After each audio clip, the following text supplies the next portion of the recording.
Hi! Oh, that was boring, wasn't it?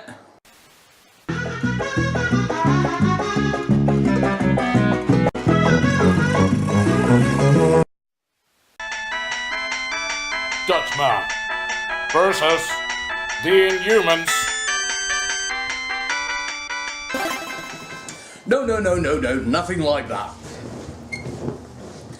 Marvel's The Inhumans is the end result of, how can we put this, a personal pet project of Pearl Mutter, who is the CAO of Marvel Comics. That is the actual physical touchy-feely Marvel Comics. You know, the things that you flip the pages and you see the things printed in ink, as opposed to the touchy-feely people that are incredibly handsome, like any of the three Chris's, and, you know, the general other aesthetics of the Marvel Film Cinematic Universe. Marvel Film Cinematic Universe. Welcome to the Department of Redundancy, Originally, Inhumans was slated to have its own film about the royal family of the Inhumans living on the moon, and they eventually got, you know, kicked out of the lineup somewhere after Infinity War. Spider-Man got absorbed in, and, you know, Black Panther got really good acclaim, like, oh, let's give Black Panther and Captain Marvel a go instead. And the Inhumans got a little bit pushed to the side. Then came Agents of S.H.I.E.L.D. on ABC, and they started building up the Inhumans like, oh, they're our universe's version of the X-Men, so they're going to have like superpowers at random, and everybody's going to hate them, and governments will want to hunt you down and whatnot. And still, oddly enough, that entire series that dealt with the Inhumans and how they got their superpowers in Agents of S.H.I.E.L.D. is of very little relevance to this. This is the end product of somebody wanting something so hard and falling flat on its face. It's bland, it's generic, it could have been anything, but the moment it says Marvel and it does the little logo with the flipping pages, but you're not feeling it. That's weird, because the casting of this seems to be okay. I'm really horrible with names, as we all know, but that one bloke who played Ramsay Bolton in Game of Thrones, he's, well, our main bad guy, Maximus the Mad. And with a name like Maximus the Mad, and casting the guy who's basically Game of Thrones' second biggest bastard that people didn't like after Joffrey,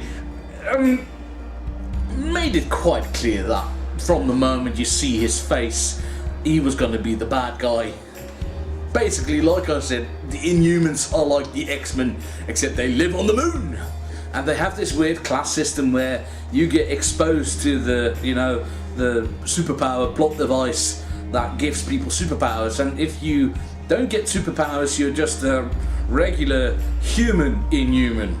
So that means you're off to be working in the mines, probably mining for rock, because we all know that the moon is a big body of rock that we need. We need rock.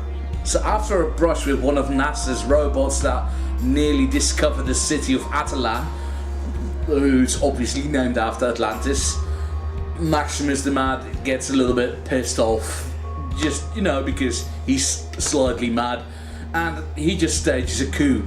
And instead of this series going for something like a political drama but with superpowers, which would have been different and they could have done very well, especially when you cast the guy who was Ramsay Bolton, who wanted to overthrow his brother. You could have done that for a couple of episodes, but no.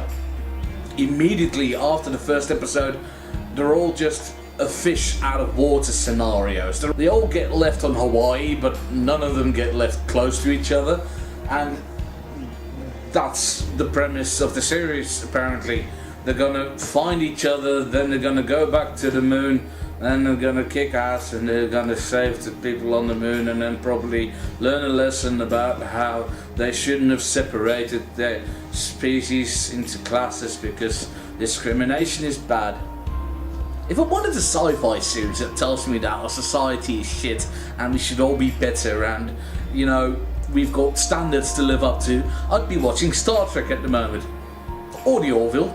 But Inhumans is just...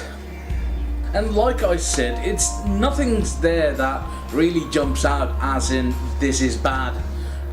Change the channel, please, for the love of God, don't watch this.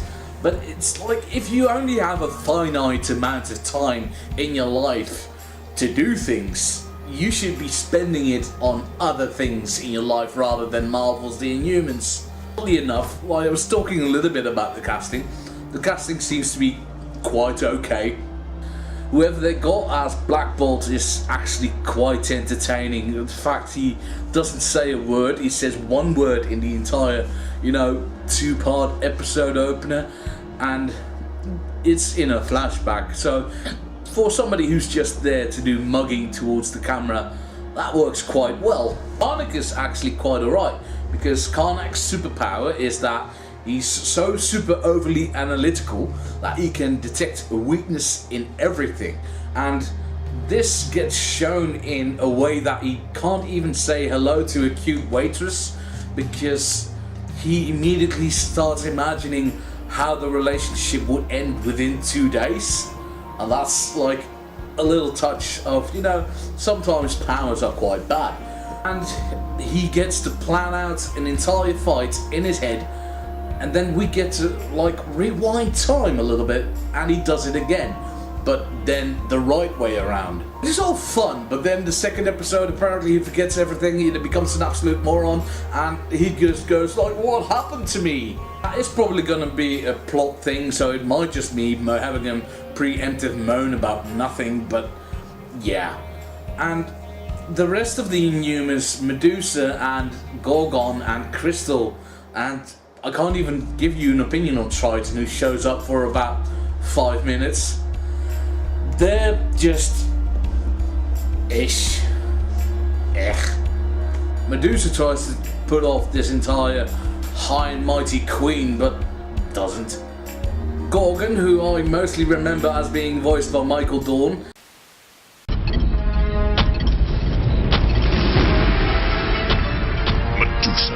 I've waited too long, searched too far to fail now. No! instead of being a standoffish, grumpy man, he's a very, you know, taking it easy, kind of breezy fellow, because he's quite comical about how he took care of a lunar rover. When he gets waylaid by inhuman hunters, he gives a one-liner like, "You shouldn't be standing downwind, dumbass." I'm like, that's just like, would he talk like that? He's a member of the royal family. Crystal is a teeny bopper. She has headphones. Crystal has a huge dog. Lockjaw is in this series, and that's probably the best thing about this, is that Lockjaw is a giant bulldog the size of a Volkswagen van. The plot is basically that an inhuman has the ability to tell the future, and Maximus finds this out by some kind of a weird premonition he gives him, but he does this 3 times. It's like every time something happens, he's like reciting a little bit of the premonition. Like, we get that after the first time you've said it. We get it, we just get it. But every time he has to come back like, "I'm talking to a dead man." Like he was told he was going to be talking to a dead man. And the worst thing is, like, there's all these modern music choices in this as well. I heard Raggedy Bone Man with Human, and there's an awful rendition of the Rolling Stones as Painted Black. Just imagine the most emo, whiny, girly cover like, "I see a red dawn," and it's done as the backing music for an awesome fight scene of Medusa, whose CGI hair effects look pretty rubbish. Like, okay, Medusa's power is that her hair is prehensile. She can basically Dixie Kong everybody in the face. And this doesn't work on camera. It was always going to look rubbish and silly.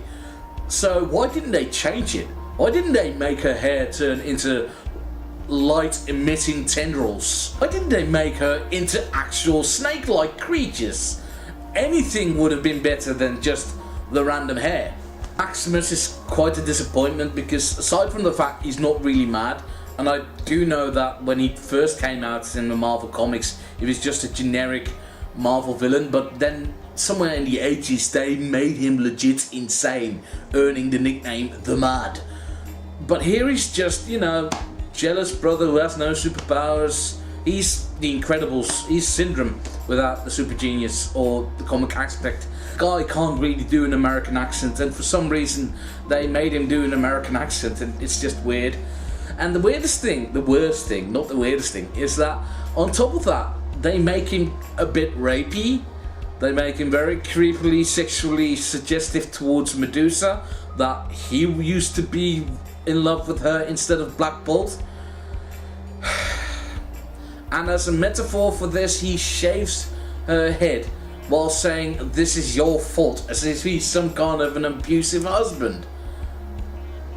I don't even want to talk about anything else. It has some good moments with Black Bolt, and Lockjaw is good.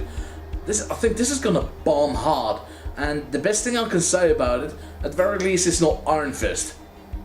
Damned by faint praise. Right, so I have lots of social medias where you should be following me on because I offer insightful insight at all times. Check me out on Facebook, Twitter or Tumblr, where I just mainly post shit jokes. Have a go at my ego by leaving me a mean remark in the comment section down below, and give me a thumbs down as well if you'd like. And whatever you do, don't bother watching the Inhumans. Just don't. Meddlesome human, your attempt to protect Medusa is futile.